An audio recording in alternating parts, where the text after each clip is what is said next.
Seigneur Jésus, ô mon Dieu, dans et par ton amour, ramène-nous au port du pardon. Nous en avons besoin, Seigneur. Ton peuple en a besoin, Seigneur, plus que jamais. Merci, mon Dieu. Nous t'élevons, nous te magnifions. Car ton pardon, ton amour, nul ne peut l'égaler, Seigneur. C'est pour cela, nous qui sommes ton peuple, nous qui sommes habités de ce vêtement du pardon, le pardon qui vient d'en haut, apprends-nous à rejeter tous les épines, les ronces, les rejetons qui pourraient nous empêcher de valoriser ces vertus majestueuses que tu as mis en nous, qui est le pardon, Seigneur. C'est ma prière pour chacun de nous. Ici présent, Seigneur, et même dans la vie de ceux et celles qui ne sont pas présents ce matin dans ce lieu. Merci, mon Dieu. Tu as été l'exemple parfait, suprême sur cette terre. Car toi-même, Jésus, tu nous as laissé un exemple afin que nous puissions suivre tes traces. Aide-moi, Seigneur, à mettre mes pieds sur ces traces. Aide chacun de nous à mettre nos pieds sur ces traces, Seigneur. Et ne point les éviter, Seigneur. Que ta parole ce matin puisse briller ce matin dans les cœurs, dans l'âme de chacun de nous. Il y a parmi nous, Seigneur, qui sont emprisonnés dans leur âme. Libère ce matin de cette prison, Seigneur, afin que nous puissions célébrer ton nom comme tu le veux. Merci, Esprit du Dieu vivant,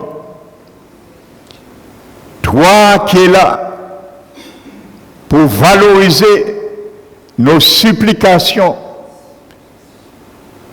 Conduis-moi encore ce matin par ton onction qui m'environne et qui repose sur ma personne. Je donne gloire à Jésus dans ce lieu. Et que le Père soit glorifié en lui. Au nom de Jésus-Christ. Amen.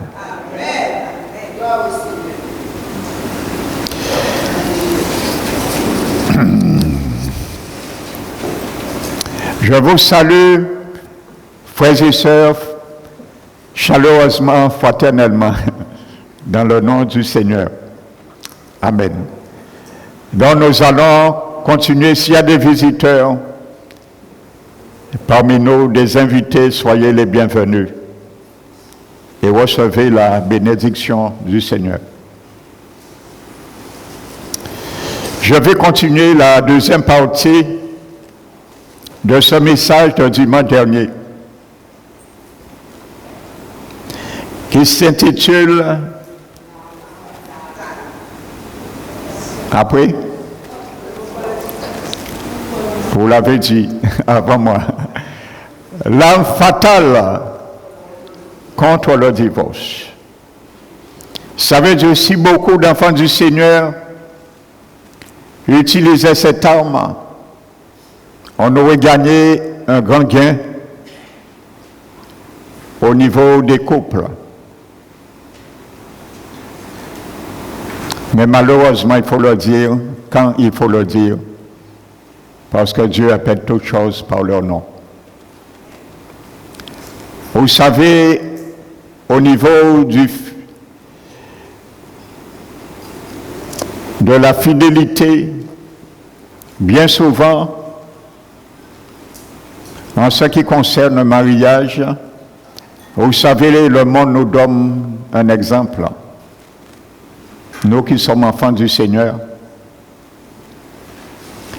Vous savez, il y a plus de divorces dans le corps du Christ que dans le monde. Vous savez, j'écoutais un pasteur du Canada dans son message un jour dire, ça brise le cœur lorsqu'on entend ça. Il a dit dans son église, il y a 80% de divorces chrétiens, frères et sœurs. C'est une tragédie, c'est le mot. Amen. Qu'il ne soit pas ainsi pour toi et moi. Si tu as fait une erreur dans le passé, saisis cette erreur pour projeter sur l'avenir et ne pas la répéter. Amen. Alléluia. Aujourd'hui, lorsqu'on voit des serviteurs de Dieu qui se marient 4 fois, 4 mariages chrétiens, c'est alarmant. Je ne vais pas nommer de nom, il y en a en Guadeloupe. Des pasteurs qui doivent prêcher l'exemple. Se sont déjà mariés 3-4 fois, divorce. Pas des divorces qu'ils ont connus dans le monde, mais dans le corps du Christ. Quel exemple que nous donnons, Bobby, frères et sœurs. Quel exemple que nous donnons, Bobby. Est-ce que les brebis doivent suivre de tels bergers? C'est à eux d'y répondre. Je ne vais pas répondre pour eux. Je vais continuer. Ça, c'est l'hors d'œuvre. Donc, j'étais dimanche dernier, j'ai conclu avec un mot grec que le mot grec utilisait et également un autre mot que l'Église du Seigneur utilisait. C'est le mot makrothumia. Donc, je conclus pour continuer. Donc, pour les Grecs, ce mot n'était pas une vertu, elle était une faiblesse inexcusable et honteuse. Amen. Quand le monde, mon frère, ma soeur, peut-être on te l'a déjà dit, quand tu les racontes peut-être, tes hauts et des bas peut-être, dans ton foyer, ainsi de suite, et ils te disent, bouga moi, madame à moi, ou avec bouga ça toujours, ou avec madame là ça toujours. Ne faites pas comme les Grecs. Pour eux, c'était une faiblesse inexcusable et honteuse de rester dans de telles conditions parce que tu veux pardonner et tu attends la main de Dieu. Alléluia. Ne vous laissez pas berner par le diable. Parce que c'est détruire les foyers. Et il se réjouit après. Quand il te pousse au divorce, il frotte les mains, se réjouissent avec ses démons. Et il festive contre tes pleurs. Amen. Or, les jeunes apôtres de Jésus eurent l'audace d'envahir le monde cruel, ce monde cruel et orgueilleux, avec le message de la croix. Le message de la croix est une folie pour le monde. Parce que le monde court-circuite la croix. Mais nous allons directement à la croix. Nous ne pouvons pas la contourner. C'est une puissance pour nous qui sommes sauvés, la Bible dit. Avec le message de la croix, du pardon, d'une grâce divine qui réconcilie le pécheur avec leur Dieu juste et les hommes entre eux. Alléluia. Donc en fait, je disais, la macrothumia est une qualité absolument divine. Ça ne vient pas de l'homme. Hein. C'est quelque chose que l'homme ne peut pas recevoir intrinsèquement en lui. Le macrothumia n'est pas une vertu humaine. Ça n'existe pas d'une manière innée dans l'homme. Ça vient de Dieu. Comme je disais, l'amour agapé, ce n'est pas une vertu qui vient du cœur de l'homme. C'est impossible. Il y a d'autres amours qui viennent du cœur de l'homme. Philéen, par exemple. Mais l'amour agapé, c'est une vertu divine qui vient uniquement de Dieu. Et tu as cet amour en toi. J'ai cet amour en moi. Agapé. Le monde n'a pas cet amour. Et parfois, il faut le dire, je le disais, il nous donne des exemples. Ouais, c'est ça. Il nous donne des exemples. Alléluia. Amen. Lorsque les choses vont mal, c'est pour ça que j'ai dit dimanche dernier, c'est un message sur la famille. Aussi bien pour la fête des mères, la fête des pères, les enfants, c'est la famille. Je prêche la famille à travers ce message. La famille purement de chair, mais la famille divine aussi. Parce que l'Église, les comportements, les problèmes que nous trouvons dans la famille, nous le retrouvons également dans la famille divine. Alléluia. Donc si tu apprends à surmonter certaines choses, faiblesses dans le corps du Christ, ce sera pour toi une âme bien aiguisée pour le répéter dans ton foyer. Alléluia. Amen. Et vice-versa. Alléluia. Donc, voici, frères et sœurs. Maintenant, dans l'Église du Christ, aujourd'hui, nous avons besoin de rechercher et de cultiver la macrothumia comme jamais auparavant. Et c'est ça que je vais t'inviter, de la part du Saint-Esprit, à faire, mon frère, ma soeur. Alléluia. Amen. Je le répète encore, ce n'est pas le sujet. Vous savez, la parole de Dieu ne dit pas tout en ce qui concerne le mariage, divorce ou mariage. Ça ne dit pas tout. Mais il y a au moins 3 cas que Dieu décrit clairement. Dieu permet 3 cas. C'est biblique. Pour un chrétien né de nouveau, divorcer et se remarier. Il n'y a que 3 cas dont traite la Bible pour ça. Amen. Et nous devons nous aligner dessus si nous sommes enfants du Seigneur. Le premier cas, c'est la mort d'un des conjoints. Nous sommes soustraits du contrat.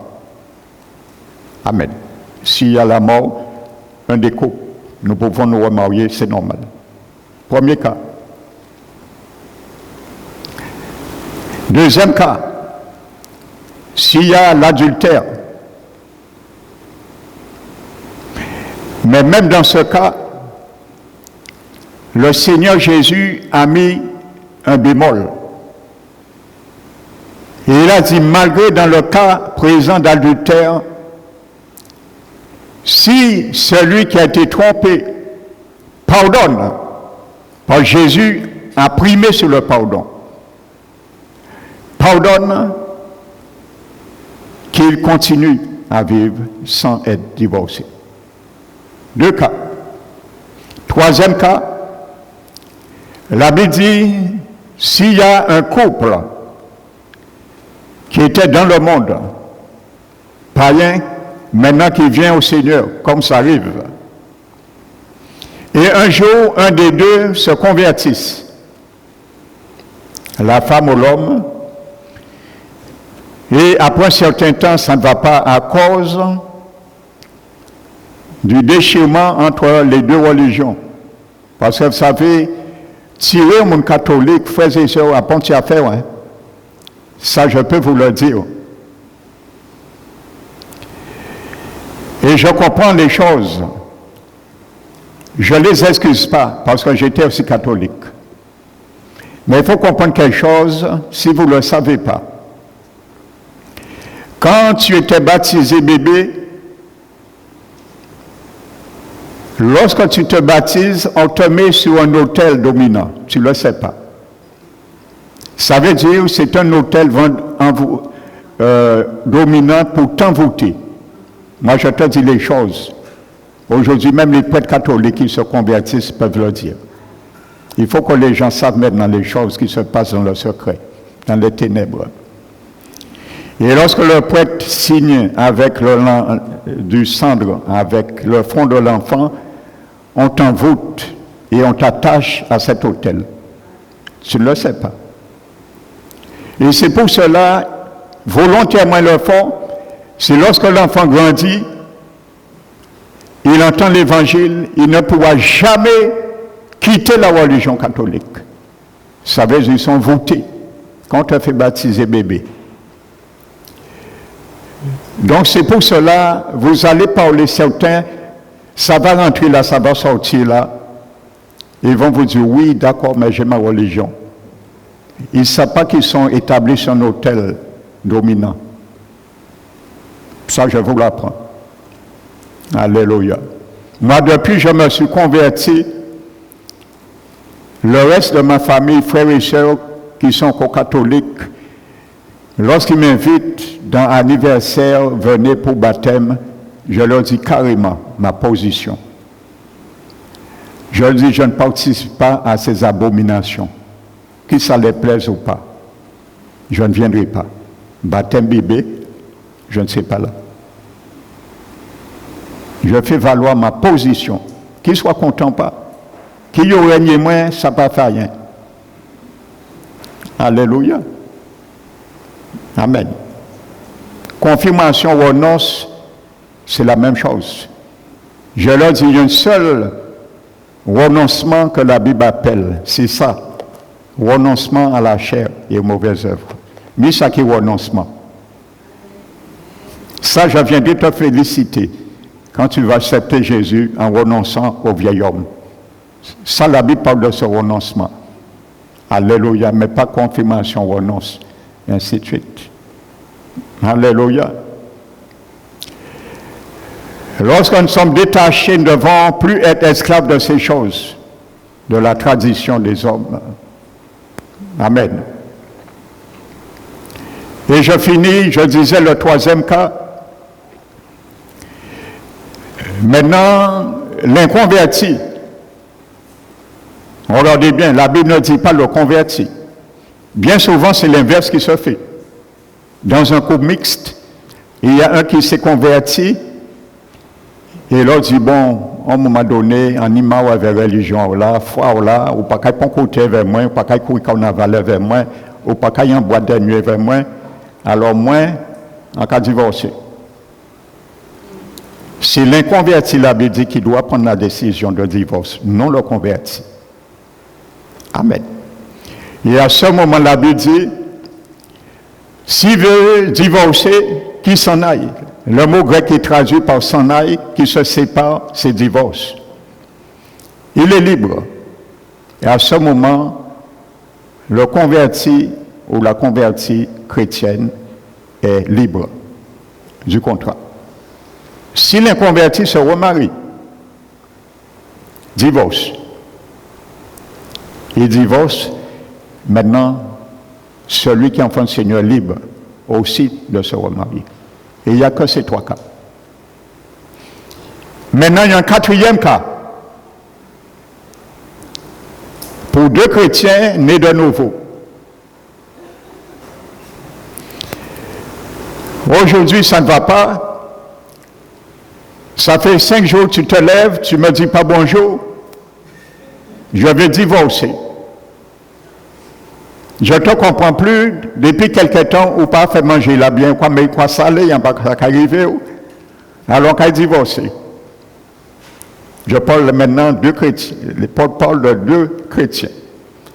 Maintenant, il dit, si un des 2 chrétiens, ça arrive, veut divorcer, qu'il divorce.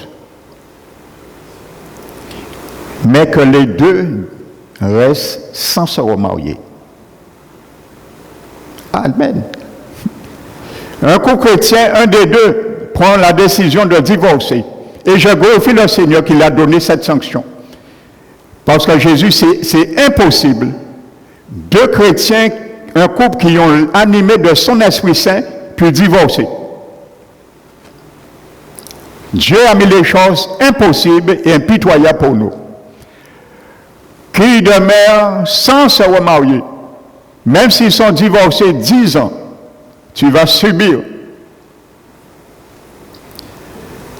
Et Paul dit maintenant, s'ils décident, après 10 ans, 20 ans, 30 ans, ils ne peuvent plus se remarier sans que la mort survienne. S'ils décident de retourner ensemble, qui retournent ensemble, qui se remarient, c'est permis. Entre eux, qui se remarient, la Bible donne ce critère. Alléluia. Alors nous avons intérêt de bien prendre égard à ce message que je vous donne aujourd'hui sur le pardon, pour commencer à vous aiguiser de cette arme fatale contre le divorce. Alléluia. Amen.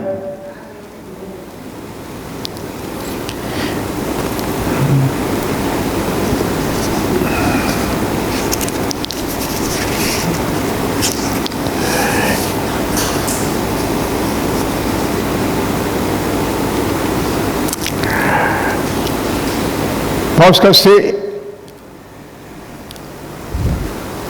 le problème le plus fondamental, c'est qu'est-ce qui amène le non-pardon? C'est l'amertume, l'orgueil, frères et sœurs. On ne veut pas perdre. Ainsi de suite. Alléluia.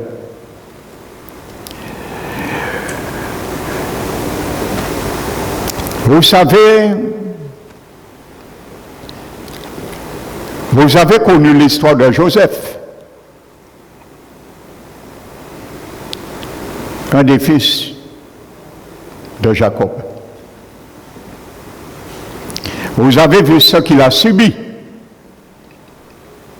frères et sœurs, à cause de la haine, la trahison, l'amertume qui s'est installée dans le cœur de ses frères. Je vais commencer par un frère de Joseph. Je vais vous lire le testament que j'ai pu recueillir dans ce qu'on appelle les livres perdus de la Bible. Vous allez voir, un de ses frères, il s'appelle Gad. Et il raconte un testament avant de mourir à cause de ce qu'il a fait subir Joseph avec ses frères. Et il laisse ce testament pour ses enfants. Je vais te lire le testament. Tu vas voir ce qu'il dit. Alléluia. Vous voulez le lire? Vous voulez savoir le testament de Gad? Amen.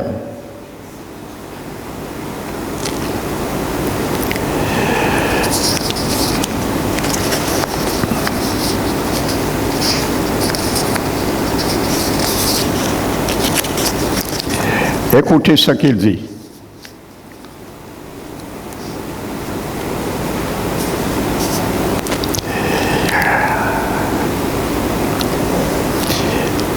Dans ces livres perdus de la Bible, Gad donne un témoignage fort intéressant et très triste.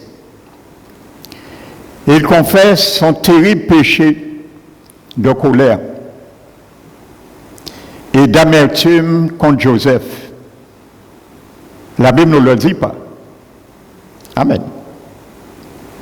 Vous savez, il y a des livres que les Hébreux n'ont pas pu conserver, qui logiquement devaient être codifiés, canonifiés. Il y a des livres que la Bible même nous autorise à avoir les regards dessus. Je vais vous donner un, le livre du juste. C'est un livre que les Hébreux n'ont pas pu conserver, mais qui existe. Et la Bible parle de ce livre.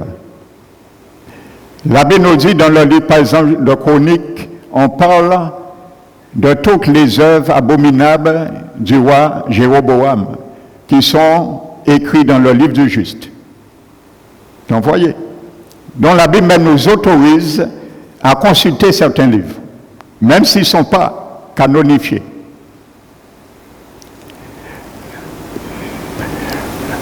L'apôtre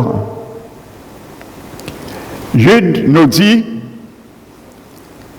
il nous parle de deux personnes, Jeannès et Jambès, qui se sont rebellés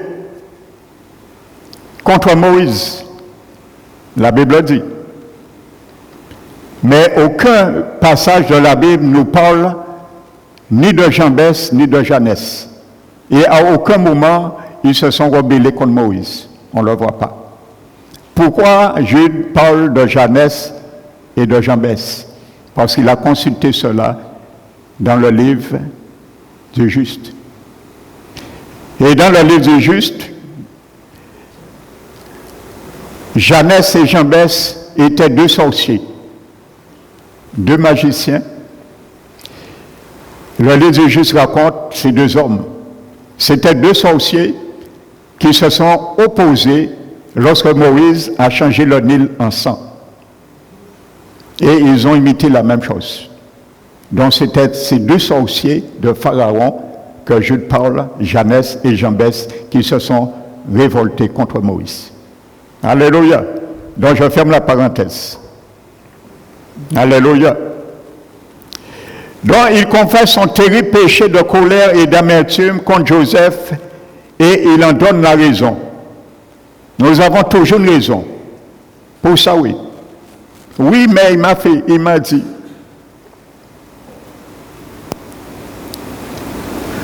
Toujours une raison. La raison peut être bonne, louable. Mais ce qui n'est pas louable, c'est garder l'amertume. Il faut traiter ça à un moment donné, tourner la page. N'oubliez pas, nous avons vu que 1 Corinthiens 13, 5. L'amour ne comptabilise pas les fautes. Donc si tu restes amer incessamment, c'est parce que tu as un tiroir dans ton cœur et il y a un registre de compte de ton débiteur. Tu es son créancier.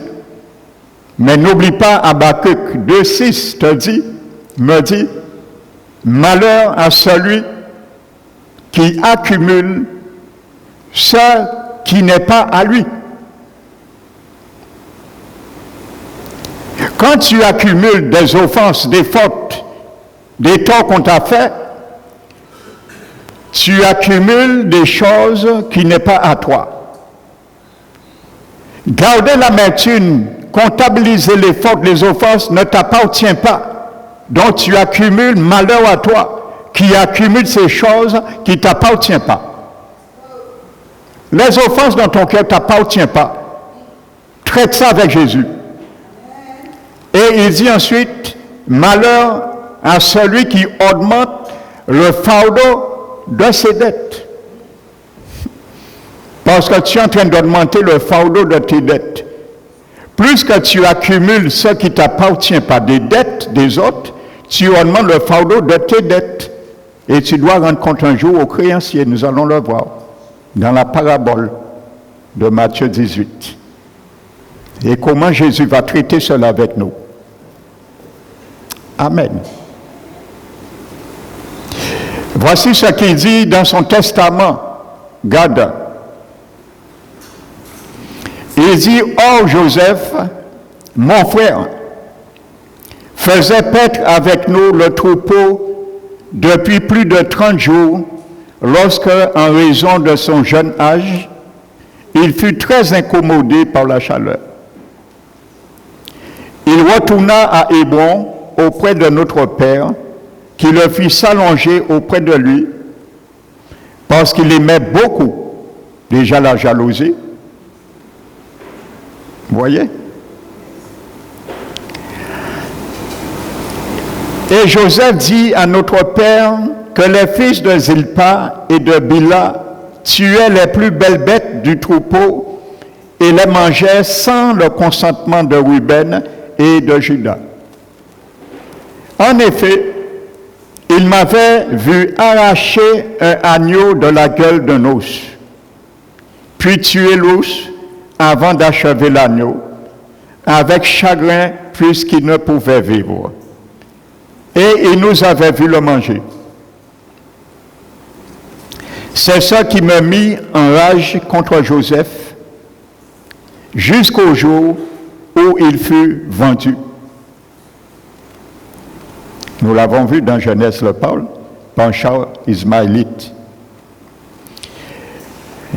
Écoutez le reste. L'esprit de haine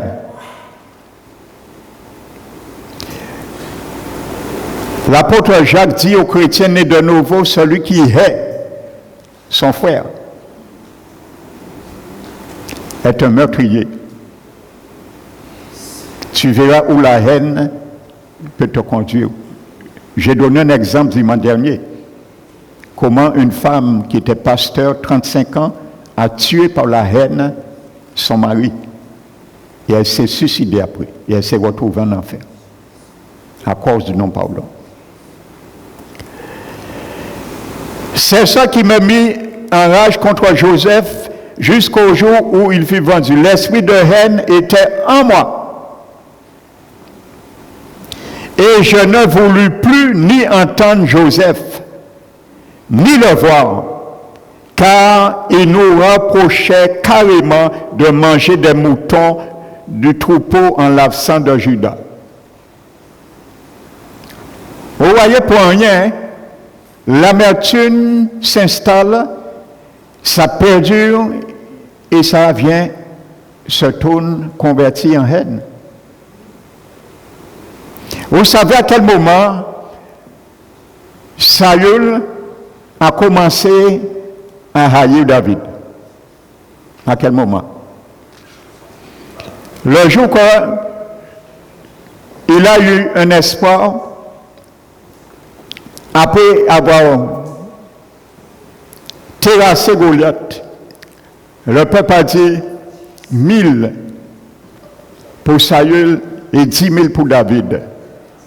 Voici où que la haine de Saül s'est déclenchée envers David. David lui a rien fait, simplement ça. Ce n'est pas David même qui a dit quoi que ce soit sur lui. Il ne s'est pas glorifié. Donc quelqu'un peut ne pas t'aimer, mon frère, ma soeur. Ne cherche pas pourquoi. Il suffit peut-être sur un beau regard, tu as un tempérament toujours joyeux, on peut te haïr simplement pour ça. Ça peut déclencher simplement une haine contre toi. Et tu te dis, mais qu'est-ce que j'ai fait à cette personne? Faisez ça. Ainsi de suite. Voici où ça a commencé.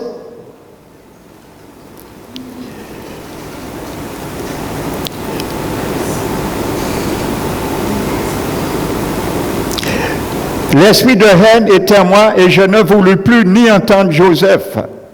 ni le voir, car il nous reprochait carrément de manger des moutons du troupeau en l'absence de Judas. Notre père croyait tout ce qu'il disait.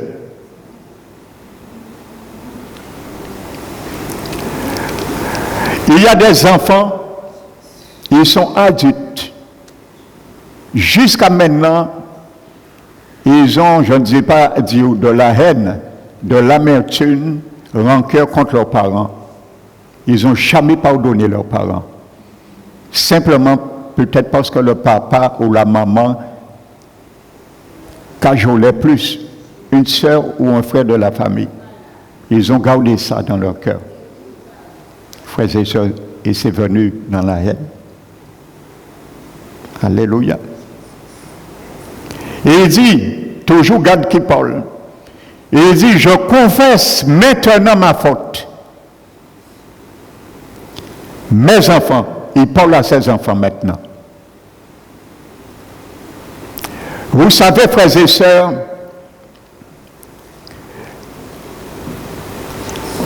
ceux et celles qui nous ont fait du tort, l'amertume, nous avons vécu.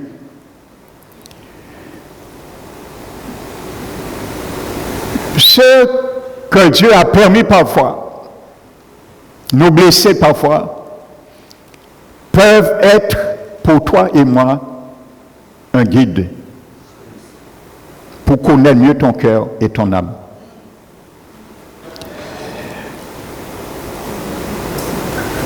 Avant de continuer, je fais une discrétion. Regardez 1 Samuel chapitre 27. Le roi David avait marre à un moment donné de fuir Saül. Et il a dit, j'ai marre maintenant, Saül me poursuit partout pour me tuer. Je vais me résilier, me cacher maintenant dans un lieu pour qu'il ne me trouve plus. Et il est allé se cacher à Siglad. Siglad, 1 Samuel 27. Vous savez, Siglad, pour nous chrétiens, c'est un lieu que les chrétiens nés de nouveau vont se réfugier pour ne pas combattre. Pour ne pas continuer à combattre dans la foi, dans les situations, on va à Siglad aussi. Mais il y a un danger, je vais te le dire. Et il y a ceux qui ne voulaient pas pardonner, ils ont quitté l'église. Ils sont allés à Siglad. Siglad, c'est un lieu, on a marre. David avait marre. Lorsqu'on a marre maintenant à combattre selon les critères divins, on va aussi se cacher. Siglad. Mais la Bible dit que David est allé avec sa troupe combattre. Et après 3 jours, lorsqu'ils sont retournés, David a vu Siglad brûler. Alléluia. Ne va pas Siglad, mon frère, ma soeur, parce qu'il y a un feu qui va te sortir là. Les Amalécites ont mis le feu à Siglad. Et ils sont partis avec les 2 femmes de David, ses enfants, et les femmes et les enfants de ses soldats. Et la Bible nous dit que lorsqu'il vient, il part avec 600 hommes. Et à un moment donné, il passe près d'un torrent que la Bible appelle le torrent de Cédron.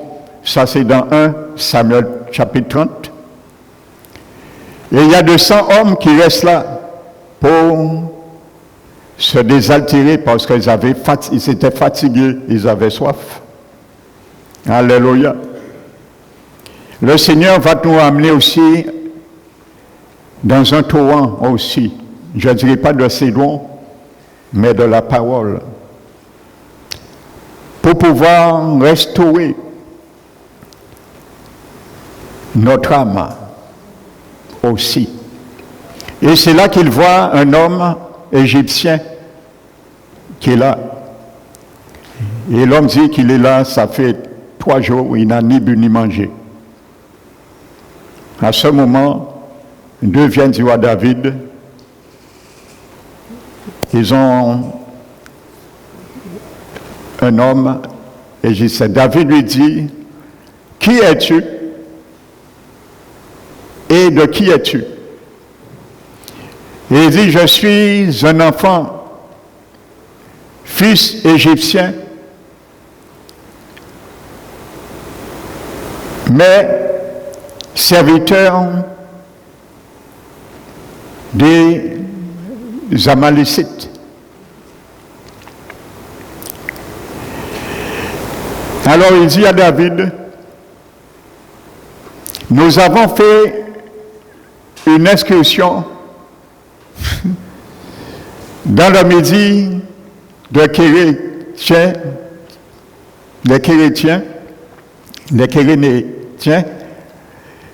dans le territoire de Juda et dans le midi de Caleb. Et nous avons mis le feu à Siglag. L'ennemi de David est entre ses mains là. Alléluia. Un de ceux qui a mis le feu à Siglag est dans les mains de David. Est-ce que David s'est vengé? Il a demandé à cet homme, il lui a donné à manger. La Bible dit, Ésaïe 58, quand ton ennemi a faim, donne-lui à manger. Et il lui a donné à manger et à boire. Et il a dit à cet homme, est-ce que tu peux nous conduire vers cette troupe? Et là, je voulais venir avec toi. La Bible dit que cet homme a été le guide de David. Ton ennemi peut être le guide pour toi. Ceux qui nous font du tort peuvent être un guide pour nous montrer la troupe qui est dans notre âme, que nous devons traiter. Alléluia.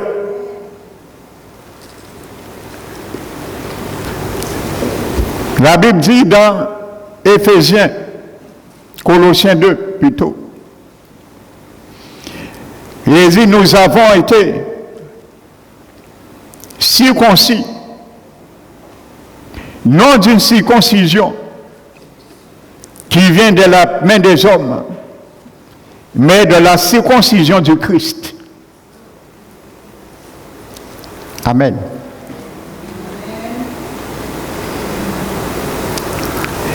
Ayant été ensevelus par le baptême avec lui, nous sommes aussi ressuscités par lui avec lui, par la foi, par la puissance de Dieu qui l'a ressuscité. Frères et sœurs, la Bible dit, nous qui étions morts par nos offenses et par l'incirconcision de notre cœur, il nous a fait grâce pour nos offenses en nous ramenant à la vie. L'incirconcision du cœur. Amen. Nous étions morts par nos offenses et l'incirconcision de nos cœurs. Le Seigneur veut circoncire nos cœurs chaque jour. Si nous ne laissons pas le Seigneur circoncire nos cœurs, nous entrons et nous pouvons entrer dans le penchant de l'incirconcision de nos cœurs. L'incirconcision de nos cœurs nous avait ramenés à la mort spirituelle. Et dans la circoncision du cœur du chrétien existe le pardon.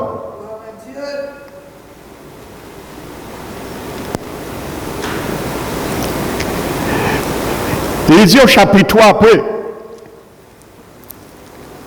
Colossiens. Il dit, faites mourir dans vos membres tout ce qui est terrestre. Faites mourir dans vos membres ce qui est terrestre. Pourquoi? Parce que tes membres doivent s'affectionner aux choses d'en haut maintenant. Donc ce qui est encore là, il faut les faire mourir. Plus tu vas faire mourir, plus je vais faire mourir dans mes membres ce qui est terrestre, plus mes membres vont s'affectionner des choses d'en haut. Et une des choses d'en haut, c'est l'amour et le pardon. Alléluia. Amen. Et il dit, ce qu'il entend par les choses terrestres, et il dit l'impureté, l'animosité, les souillures, les impuretés, et ainsi de suite. Et il dit, c'est à cause de ces choses-là que la colère de Dieu venait sur les fils de la rébellion.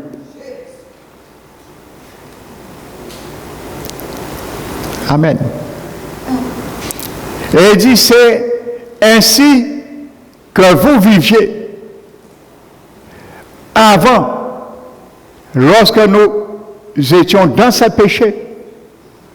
Mais maintenant, renoncez à toutes ces choses, à la colère, à l'animosité, à l'amertume, aux querelles, aux paroles équivoques qui pourraient sortir de notre bouche. Amen. Et dit, étant revêtu de l'homme nouveau, qui se renouvelle dans la connaissance à l'image de celui qui l'a créé. Alléluia. Et il dit plus loin, si vous avez sujet à vous plaindre l'un de l'autre, pardonnez-vous réciproquement comme Christ vous a pardonné. Frères et sœurs, les choses sont claires. Amen. Donc je continue avec Gad.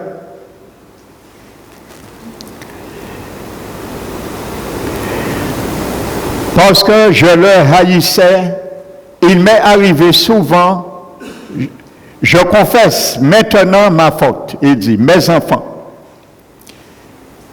Il m'est arrivé, donc je vous disais que parfois tes ennemis peuvent être un guide pour toi. Par maintenant, il se rend compte de l'erreur qu'il a fait. Amen. Il m'est arrivé souvent de vouloir le tuer, son frère Joseph, parce que je le haïssais du fond du cœur. Combien de fois David a essayé, Saül a essayé de tuer David? David n'a pas fait rien.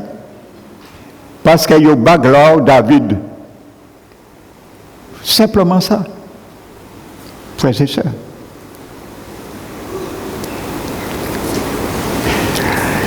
Il raconte qu'il eut eu tant de haine dans le cœur qu'il a eu le foie malade. Alléluia.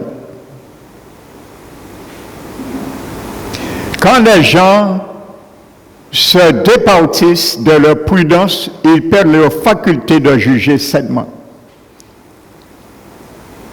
Cela les fait agir avec stupidité. Ils font des choses qu'ils regrettent plus tard. C'est ça. Comme je le disais dimanche dernier, il y a beaucoup qui ont divorcé et ensuite, ils ont regretté. Imagine-toi, tu as été divorcé dans le monde, tu ne savais pas Dieu. Tu étais étranger aux alliances, tu ne connaissais pas Dieu. Je suis certain, quand tu viens au Seigneur, l'amour de Dieu t'éclaire maintenant. Tu réfléchis, tu dis, si j'avais connu le Seigneur, je n'aurais pas divorcé. Je regrette aujourd'hui. Amen. Il y avait un frère qui était à l'église. Il est venu à l'église de la part d'une sœur qui était déjà chrétienne, mais lui n'était pas converti. Et ils se sont rencontrés un jour comme ça, la sœur l'invite à l'église, et finalement il s'est converti, il est passé par les eaux du baptême, il est resté après quelques années. Mais vous savez, il m'avait dit qu'il était divorcé dans le monde. Mais c'était arrêté là, je n'ai pas demandé quoi que ce soit, parce que c'était dans le monde. Et après quelques années maintenant, il me demande un entretien, lui et la sœur. Et je discute, alors je reviens, je dis, mais quand tu es venu à l'église, il me semble que tu m'avais dit que tu étais divorcé dans le monde. Il m'a dit oui. J'ai dit, si moi, un peu pour que je sache déjà comment ça s'est fait. Ben, il faut savoir quand même. Et il m'a dit qu'il a demandé le divorce parce qu'un jour, son cousin,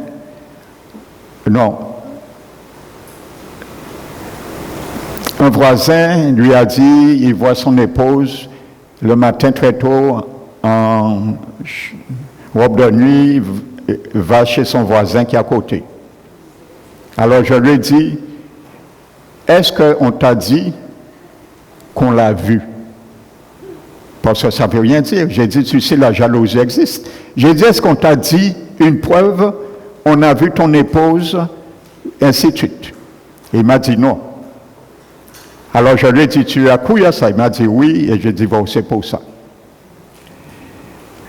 Alors je lui ai dit, tu sais, mon frère, supposons que tu as divorcé et je lui ai dit, est-ce que tu as demandé à ton épouse, est-ce que c'est vrai? Il t'a trompé, elle t'a trompé.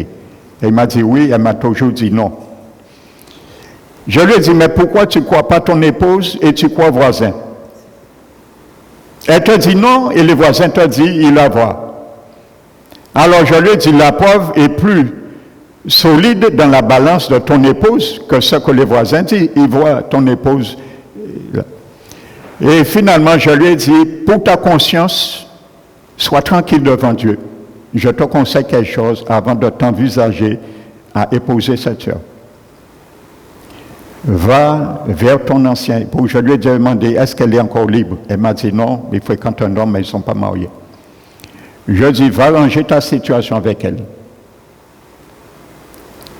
Il pose la question vraiment, parce que de toute façon, qu'elle mente ou pas, tu vas prendre ton engagement, tu lui dis ça. Il m'a dit, quand je lui ai dit ça, des larmes ont coulé dans ses yeux. Et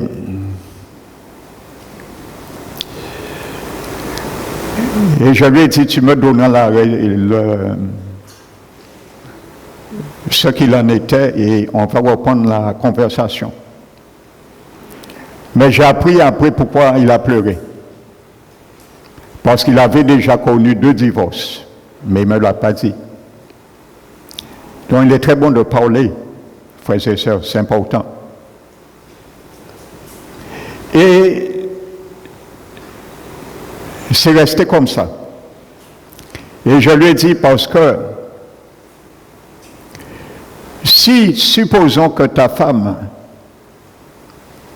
n'avait rien fait, elle ne t'a pas menti, tu as divorcé pour ça, tu sais que tu as livré ta femme à l'adultère. Parce que c'est ce que dit la Bible. Vous savez, quand la Bible dit, quand quelqu'un répudie sa femme, il n'y a pas de motif de divorce, et quelqu'un épouse la femme, ou la femme épouse quelqu'un d'autre, pourquoi Dieu a dit tu livres la femme à l'adultère? Vous avez posé pour la question pourquoi? Si la personne est divorcée, la personne se remarie, la personne ne peut pas commettre l'adultère. Parce que l'adultère, c'est une relation en dehors du mariage, pendant qu'on est marié. Eh bien, vous savez, la révélation, la voici. Lorsque quelqu'un se marie, ça n'a jamais été ainsi. C'est aujourd'hui nous le faisons. Il y a un officiant ecclésiastique, un prêtre, un pasteur ou autre, qui donne la bénédiction nuptiale. Mais ça n'a jamais été ainsi dans la Bible. La seule personne qui donne la bénédiction et qui bénit le mariage, qui valide le mariage, c'est Dieu. Quand deux personnes dans le monde décident de se marier, je n'avais pas prévu de parler de ça, mais l'Esprit Saint, je l'ai toujours dit, je suis comme un gant et l'Esprit Saint est la main. Je me laisse conduire en tant que gant. Sans main, une gant ne fait rien.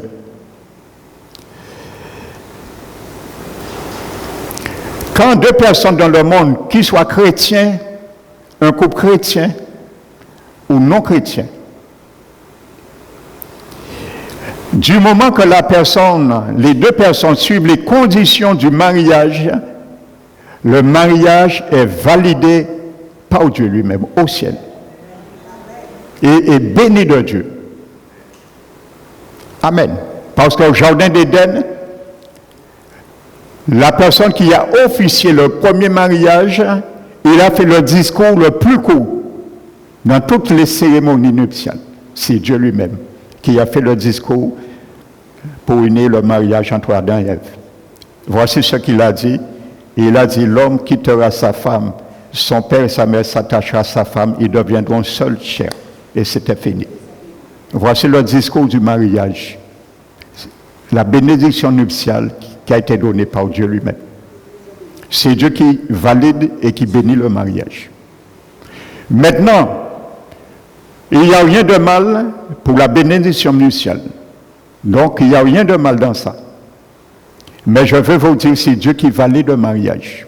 Ça veut dire, si Dieu, quelqu'un, même s'il s'est marié à la mairie, pas à la mairie, la personne s'est mariée dans des conditions illégales, même si un pasteur aurait officié pour donner la bénédiction nuptiale, ce mariage n'est pas validé ni béni devant Dieu. Donc, qu'est-ce que j'entends? Ça veut dire que nous sommes en France. Quand quelqu'un vient pour se marier, la loi demande que les deux viennent s'inscrire dans un registre à la mairie. C'est normal, c'est la Constitution française. Vous savez que c'est l'Église catholique qui avait le monopole de marier les gens. L'État ne mariait pas les gens. C'est l'Église catholique qui avait ça. Et l'Église catholique refusait de marier les protestants. Parce que les protestants ne partageaient pas les mêmes doctrines qu'eux. Et c'est vers les années, je crois, 1100 et quelques, que l'État a retiré ce droit dans l'Église, la main de l'Église catholique. Et l'État a pris cela. Et c'est pour ça, à partir de ce moment, que c'est l'État qui marie maintenant les gens. Parce que c'est l'Église catholique qui avait le monopole. Il faisait ce qu'il voulait. Il te mariait ou il ne te mariait pas. Si tu n'étais pas catholique, il ne pas marié comme ça. Donc c'est ça. Donc c'est là que ça a commencé, les cérémonies, en quelque sorte, nuptiales. Maintenant, si tu vas à la mairie, le mariage est validé devant Dieu. Amen. En Afrique, c'est une autre loi. Et il y a des pays qui ont d'autres constitutions. Ça veut dire en Afrique, par exemple, tu vas, il faut que le père du marié paye une dot au père de la fille. Ça, c'est la constitution en Afrique. Donc, tu n'es pas obligé d'aller dans une mairie, c'est comme ça qu'ils se mariaient. Donc, quand Dieu voit un mariage comme ça, pour Dieu, le mariage est aussi validé. Parce que c'est comme ça qu'il valide un mariage. Donc, le mariage est validé aussi. Du moment que les conditions de la société est respectée, Dieu valide le mariage. Amen. Donc les choses sont claires. Maintenant, j'ai pris ça pour répondre à la question. Pourquoi l'adultère si on se marie avec quelqu'un qui avait été divorcé? Jésus a dit que si on répudie une femme autre que adultère ou quelque chose indésirable, dont parlait la loi, mais je ne vais pas rentrer dans ça, tu lis cette personne à l'adultère. Pourquoi? Parce que comme c'est Dieu qui a validé le mariage au ciel, pour Dieu, le mariage demeure toujours. Même si tu es allé devant un jury, avocat et divorcé, s'il n'y a pas de critères scripturels pour le divorce, Dieu valide toujours ton mariage, même si tu es divorcé civilement. Et c'est pour cela, Jésus a dit que si tu te remaries, tu commets l'adultère. Parce que pour Dieu, tu es toujours marié avec ton premier époux, ton première épouse. Donc tu connais l'adultère parce que Dieu valide ton mariage toujours. Voici ce qu'il faut comprendre. Alléluia. Amen. Donc je t'ai donné la réponse. Je continue sur le testament pour conclure le testament. Cela les fait agir, je disais, ils font des choses qu'ils regrettent. Gadi, qui souffrit cruellement pendant 11 mois et qui serait mort si son père Jacob n'avait pas prié pour lui. La haine qu'il a contre Joseph. Vous voyez, frères et sœurs, le roi David a compris cela dans le psaume 142. Il dit: Éternel, retire mon âme de sa prison. L'âme de Gad était dans une prison pendant 11 mois. Son âme était dans une prison. Le roi David, Psaume 142, dit: Éternel, retire mon âme de sa prison, afin que je puisse célébrer ton nom. Alléluia. Si ton âme, mon frère, ma soeur, est dans une prison, tu ne peux pas célébrer le nom de Dieu. Il faut que tu sortes dans cette prison. Quand tu es dans une prison, tu perds ta liberté. Ceux qui ont connu les centres d'incarcération, ils le savent. Tu n'as aucune liberté. Tu es entre quatre coins de mur et tu attends ta libération. Quand ton âme est dans une prison, tu perds ta liberté de louer l'Éternel. Parce que pour louer l'Éternel, il faut sortir dans cette prison. Je parle de la prison de la main. Ce n'est pas la prison où Paul louait et les geôliers. Ils ont entendu. Je ne parle pas de cette prison. Je parle bien prison spirituelle. Alléluia. David le savait. Quand ton âme est dans une prison, l'amertume te met dans une prison. Tu souffres. Tu lamentes. Et la personne qui t'a fait du tort, elle-même, elle ne sait même pas si tu souffres. Hein. Ça n'intéresse pas. Donc, ce n'est pas la personne que tu ne pardonnes pas qui souffre, hein. C'est toi qui souffres. C'est ça que nous ne comprenons pas. Alléluia. Donc, notre âme est dans une prison. Alléluia. Il serait mort si son père, Jacob, n'avait pas prié pour lui. Il raconte qu'en présence de son père, il ne montrait pas d'agressivité envers Joseph. L'hypocrisie. Mon frère, ma soeur, la Bible dit que l'amour soit sans hypocrisie. Il y a trop d'enfants du Seigneur, ils viennent au culte le dimanche. Ils ont quelque chose contre leurs frères et leurs sœurs pendant des années. frères et sœurs. Ils viennent à l'église. Dès qu'ils voient la sœur et le frère, il y a une amertume qui monte, qui les change d'humeur tout de suite. Mais camoufle cela, ça s'appelle de l'hypocrisie. Ils lèvent les mains, ils chantent. Mais il y a un camouflage. Tu dis un peu chien, dis bonjour, parce que ça il fait moins, dis moins, un peu chien. Peut-être il y a une seule chaise qui est libre. Quand tu arrives en retard, peut-être ce jour-là, et c'est près de le frère et la sœur. Tu vas rester debout plutôt, il n'y a aucune autre chaise. On te dit, mais mon frère, il y a une chaise là, ma soeur, il y a une chaise. Non, je préfère rester debout, j'entends mieux. La clim est trop près de moi.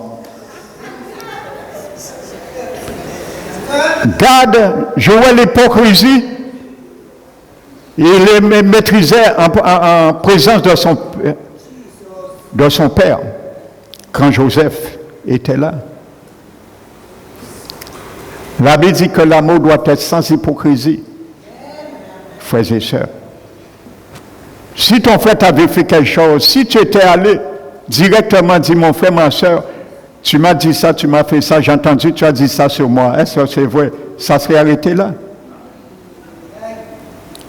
C'est ça, Jésus a donné 3 marches d'escalier. Si ton frère a péché contre toi, va entre lui et toi seul. Personne n'est au courant. Va le voir entre toi et lui. Si tu écoutes, tu l'as gagné. Si tu n'écoutes pas, prends 2 ou 3 témoins pour régler la situation sous la déposition de 2 ou 3 témoins. Et si tu n'as pas, il persiste, tu dis ça à l'église. 1, 2, 3 marches d'escalier. Mais malheureusement, nous faisons le 3e marche escalier et nous descendons. L'église est déjà au courant. Or, la personne même concernée ne sait rien. L'église est déjà au courant. Or, c'est la 3e marche d'escalier. Frères et sœurs. Donc, voyez. Amen. C'est ça, ça vaut mieux d'aller. Le Seigneur sait pourquoi. Alléluia.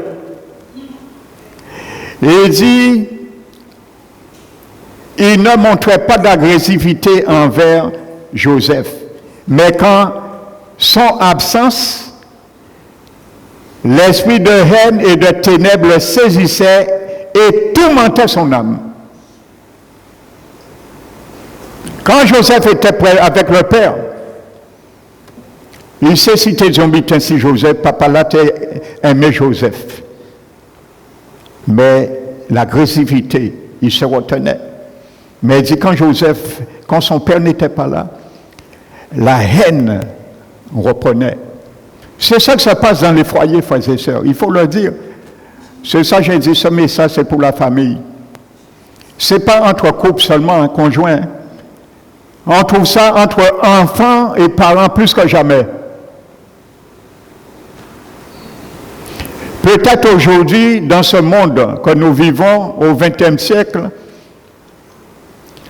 peut-être un enfant va haïr ses parents toute leur vie. Pourquoi? Parce qu'à 10 ans, la maman, le papa interdit son enfant de fréquenter certains groupes dans le quartier qui fument déjà de la drogue. Et quand Simon a déjà commencé pour tétail, dit oui, mais tu sais, maintenant les jeunes, il faut mettre des persines, locks, persines, c'est ça. C'est la mode maintenant des gens, hein, des jeunes. Aussi les femmes que les jeunes garçons, que les filles, piercing partout. J'ai vu un jeune à Carrefour, un gars, il était une piercing en l'air, à l'air, au Noukaï. On voit ça dans les chrétiennes, hein. Piercing partout.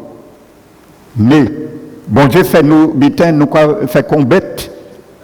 Aussi, vous avez vu qu'on perçait, c'est des bœufs qu'on faisait en Afrique. Les taureaux, il y a comme mettre zando en bœuf. Allez, toutes les jeunes filles maintenant, ils ont des zando en néaillot, taureau. Vous pensez que vous allez rentrer au ciel, mais vous insultez votre Créateur. Jésus, vous l'insultez. J'ai déjà dit ça aux femmes. Moi, je dis les choses, la Bible appelle toutes choses par leur nom. Amen. Vous n'irez pas au ciel. L'histoire de piercing, ça vient du diable et des sirènes des eaux. Frères et sœurs, c'est ça qu'on voit aujourd'hui. Les chaînettes, anneaux maintenant dans les orteils. Ça n'a pas été suffisant dans les doigts maintenant aux orteils. Mais vous savez, les anneaux dans les orteils, vous savez la définition, la signification d'un anneau dans l'orteil? Vous amenez chez vous un esprit de non-mariage. C'est ça que ça veut dire. Mais celui qui vous conseille de le faire, il ne va pas pour dire la vérité. Quand tu as cet anneau, tu ne vas jamais te marier. Et si tu te maries, le mariage ne va pas durer. Il y avait un couple qui était venu ici. Le divorce, il manquait la signature. Le frère qui l'a emmené ici, ils ont demandé à me voir. Ils sont venus dans mon bureau. Le frère pleurait pour moi, comme un enfant. Il me disait, il ne veut pas divorcer. J'ai convoqué son épouse la semaine suivante et je les ai parlé à deux. Quand j'ai parlé avec eux, je les ai mis là, j'ai prié pour eux. Les deux ont été délivrés.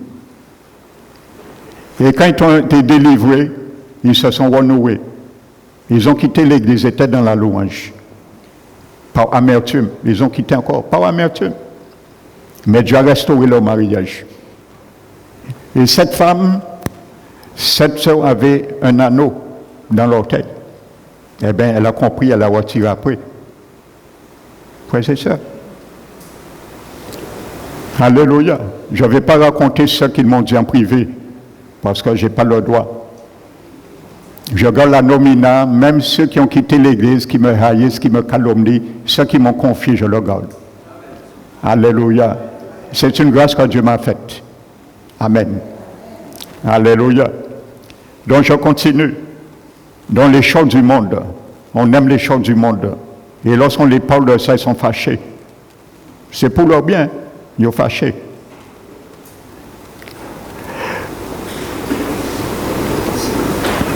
Maintenant, regardez. Il dit, l'esprit de haine et de ténèbres le saisissait et tourmentait son âme. Vous savez, je rends grâce à Dieu de m'avoir permis d'avoir ce testament. Il y a beaucoup de choses que God a vécues et qui nous permettent de comprendre et d'analyser, frères et sœurs. Vous voyez bien, son âme était dans une prison. Dans la haine, dans l'amertume. Il ne vivait pas. Tu ne vis pas quand tu ne pardonnes pas. Tu fais des cauchemars. Et en plus, il y a un danger. Dans Éphésiens 4, Paul a mis en garde les chrétiens qui dorment, qui vont se coucher sans cesse, ne pardonnons pas. Tu ouvres une porte à une habitation démoniaque. Ce n'est pas un esprit qui viendra chez toi faire du tapage, hein. Tu ouvres une porte à une habitation dans ton corps ou dans ton âme d'un démon. Si tu restes trop longtemps ne pas pardonner. Frères et sœurs, Paul a dit que le soleil ne se couche point sur votre colère et ne donnez point accès au diable. On dit non, c'est le diable. Les églises qui disent aux chrétiens, oui, un chrétien né de nouveau ne peut plus jamais être démonisé. On leur dit non. Paul voulait dire, le diable va rentrer chez toi, il va envoyer un démon frappeur, faire du bruit. Ce n'est pas ça que Paul disait. Paul disait, un démon, il va rentrer en toi. Quand tu as l'esprit de Dieu, il va rentrer. Parce que tu ouvres une porte. Ne donnez pas accès au diable. C'est le mot grec topos pour accès. Et si tu crois que Paul parlait métaphoriquement, je vais te montrer deux versets où le mot topos est employé, le même mot. Tu vas me dire si c'est métaphoriquement. On trouve le premier dans Matthieu 12. Quand Jésus a dit, quand un démon quitte un corps, il appelle ma maison. Amen. Il va dans les lieux arides, il ne trouve point de repos. Parce qu'un esprit désincarné n'est pas bien quand il n'est pas dans un corps. Il cherche à s'incarner pour se personnifier. Il dit, il revient un jour et il voit la maison. Le mot maison là, c'est le mot topos. Donc Jésus ne parlait pas métaphysiquement, métaphoriquement. Il parlait bien du corps de la personne, le démon est parti. Topos, c'est le même mot grec. Amen. Donc c'est bien ton corps. Et on trouve ce même mot topos dans Actes des Apôtres, chapitre 4, verset 31. La Bible nous dit qu'il y avait près de 5000 personnes nouveaux convertis et ils étaient dans un lieu. Ils étaient en train de louer, de prier, et que le lieu a tremblé et ils furent tous remplis du Saint-Esprit. Le mot lieu là, c'est le même mot grec que Jésus employait, c'est le mot topos. Donc c'est un lieu réel d'habitation où étaient les gens. Donc c'est ça que Paul employait. Amen. Et je peux témoigner des gens que je connais qui allaient coucher sans cesse sur le colère du non-pardon des années, ils ont attiré et ils ont été habités par des démons. Le diable peut venir te visiter, mon frère, ma soeur, que tu sois le plus zélé chrétien. Il peut visiter ta maison. Mais la seule chose, il ne pourra pas te toucher. Vous savez, le grand évangéliste, ici, Wigengroff, je vous ai déjà parlé du témoignage de cet homme. Il a ramené 24 morts à la vie de son ministère. Confirmé, mort médicalement. Il les a ramenés à la vie. Un jour, cet homme dormait. Et le diable est rentré dans sa chambre à faire du désordre. Il s'est réveillé et il a dit, Satan, c'est toi qui es là? C'est pas grave. Il s'est endormi. Il ne s'est même pas occupé de lui. Vous voyez, il est quand même rentré chez lui. Il y avait un pasteur, il avait délivré une personne. On l'avait dit que personne ne pouvait délivrer de cet homme, cette personne, de ce qui l'habitait. C'était impossible. Il était passé dans la main de plusieurs serviteurs. Et un jour, un pasteur a délivré cet homme. Vous savez, le diable était tellement enragé contre ce serviteur. Le soir, le diable est rentré dans sa chambre, il a tenu son lit et il a poussé son lit dans l'autre chambre. Donc, vous voyez, donc ce n'est pas ce que Paul parlait, il parlait d'une habitation. Mais à la différence, ce pasteur s'est levé. Il ne s'est même pas levé. Il est resté sur son lit. C'est là il faut faire respecter au diable ton autorité, mon frère, ma soeur. Il est resté, il a dit à Satan, écoute-moi bien, mon lit que tu as déplacé, avant que tu sortes chez moi, tu remets mon lit à sa place. Et le diable a pris son lit, et il l'a remis à la place et il est parti. Il a ordonné au diable de reprendre son lit et de le remettre à sa place et de sortir chez lui. Et il a obéi. Alors il peut visiter ta maison, mais il ne peut pas te toucher. Si tu ne lui donnes pas droit. Alléluia. Il faut que le peuple de Dieu sache ces choses. Ne vous faites pas comprendre, non, vous faites comprendre que tout va bien. Le diable, il a peur de vous, il ne peut pas vous toucher, non. Je continue et je conclus. Voici les mots finaux de Gad. Il parle à ses fils maintenant. Il exhorte ses fils à aimer sincèrement les uns les autres en leur disant, écoute, le mot final, et ce sera le mot final ce matin de ce message, aujourd'hui. Il dit, si un homme, voici son testament, si un homme pêche contre vous, parlez-lui sans animosité et ne gardez pas de fraude dans votre âme. S'il se repent et reconnaît sa faute, pardonnez-lui. Mais s'il a nie, ne vous emportez pas contre lui, de peur qu'il n'attrape votre poison et ne se mette à jurer. Ce qui doublerait votre péché. S'il n'a aucune honte et persiste dans sa mauvaise conduite, pardonnez-lui malgré tout.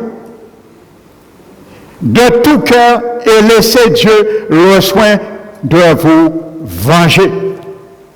C'est exactement ce que Jésus a enseigné. Et dimanche prochain, je vais te montrer 2 paraboles. Jésus a enseigné cela. Le pardon conditionnel et le pardon inconditionnel. Gad avait compris cela. Il n'avait pas l'Esprit de Dieu. Ce qu'il vient d'écrire comme testament, frères et sœurs. Nous avons l'Esprit de Dieu. Vous voyez, pardonner quand même. N'exige pas qu'on vienne t'excuser, frères et sœurs, incessamment. Nous aimons trop faire ça.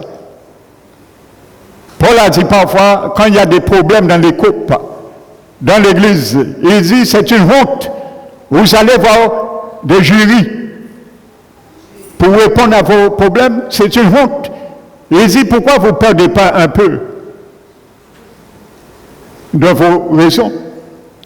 Ne vous laissez pas, pourquoi ne vous laissez pas dépouiller un petit peu et finir avec ça? Si il te demande avec, donne la tunique aussi. Jésus, si te dit fais 1000 avec moi, fais 2000. Et finis avec ça. Frères et sœurs. Que le nom du Seigneur soit béni ce matin, mon frère, ma sœur. Alléluia.